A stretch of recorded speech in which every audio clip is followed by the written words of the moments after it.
What's going on? Jake here with Uncommon EDC. Today we're taking a look at another knife from the Rosecraft Blades traditional lineup, the French Broad Jack. Really beautiful knife from design to those covers, which look so good to me. And you can pick this up for $55. It is going to be a pattern that's going into their vault in 2024. So whatever's currently in stock is the last of this run, the last that we'll see of this one for a while. And I'd imagine when it comes out of the vault, it's probably going to be with different covers. So if you're set on these covers and think you want to add this to your collection, probably good to do it sooner than later so you don't have to pay secondary prices for it.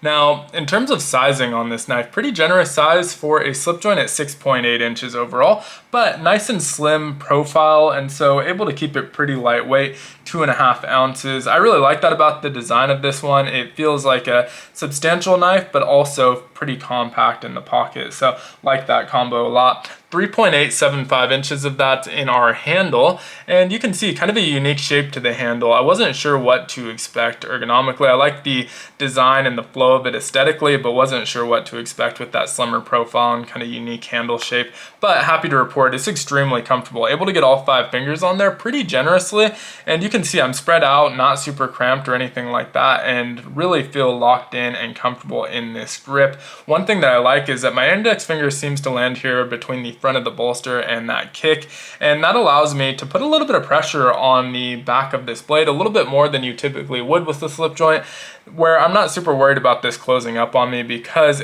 one, it's already pretty heavy, takes a pretty intentional effort to snap this into that half stop, but two, with my index finger there, it's really locked in and I can put a lot more pressure without worrying about that closing to that half stop position.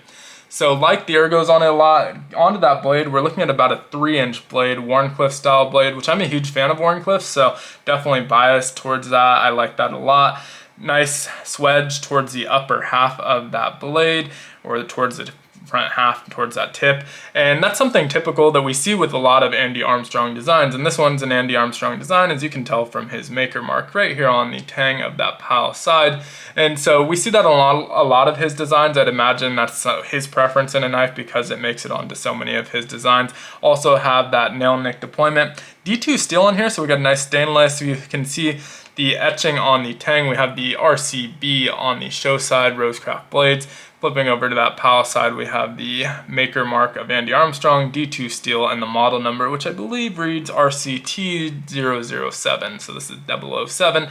And yeah, so super snappy into these positions. I'm able to, I already showed it takes a decent bit of effort to kind of get that into the half stop, but really confident in that half stop that it's going to snap in that position and stay in that position. I'm not worried about it closing up on my fingers or guillotining me there, and really snappy into the closed position as well.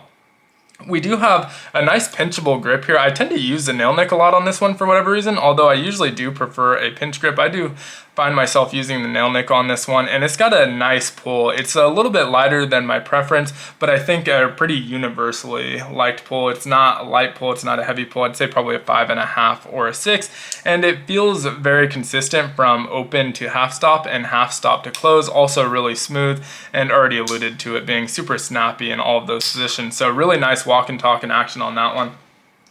In terms of the rest of the fit and finish, already mentioned the covers, huge fan of those, super vibrant. This is their red apple bone, which definitely looks a little bit like apple skin where it gets its name.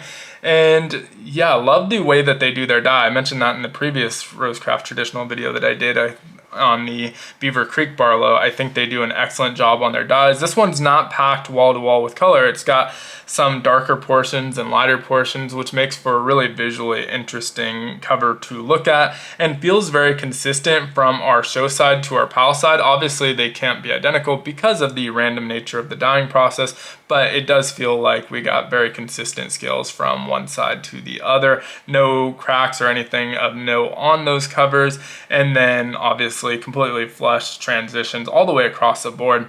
Also wanted to point out that Rosebud shield and the brush steel bolsters.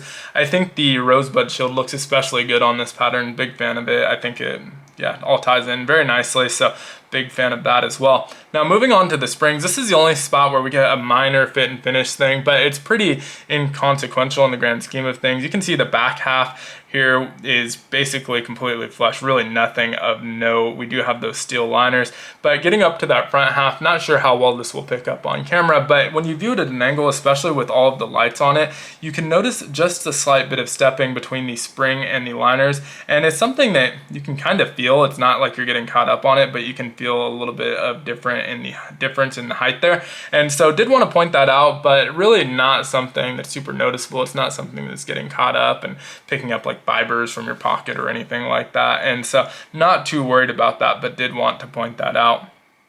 Now, looking at the centering, we're right dead center, and already talked about the walk and talk on here, really excellent.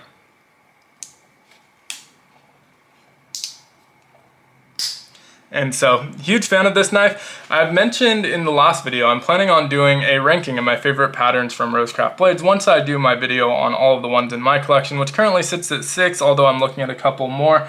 And so, this is one that I'm having a really hard time placing. I'll tell you, I'm a huge fan of it. It's probably in my top 3, and I don't think it's 3. So ask me on any given day, it could be 1, it could be 2. We'll see where it ends up landing in the grand scheme of things, and maybe I end up picking up another one that takes it out of the top 3 entirely.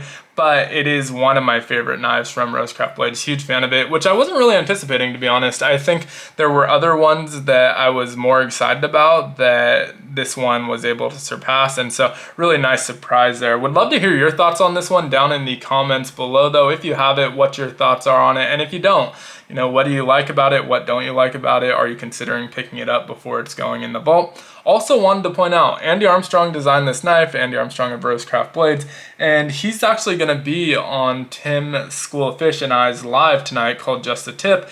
It's airing at 6 p.m. Pacific, 8 p.m. Central, and if you don't catch it live, if you're watching this in real time, obviously you'll still have a chance to catch it live. If you don't, it will be episode 2. This one's going to be on my channel again. Eventually we will be going back and forth, but this one will be on my channel, so definitely check that out if you want to learn more about Andy, some of his earlier designs, some of the current designs and thought processes on them, and what the plans are with himself and Rosecraft blades for the future. Should be a really good time, so definitely check that out. But appreciate you taking a look. If you enjoyed the video, definitely consider liking, commenting, subscribing, and hitting the notification button. All help out the channel a ton. And as always, hope you have a great one. Take care.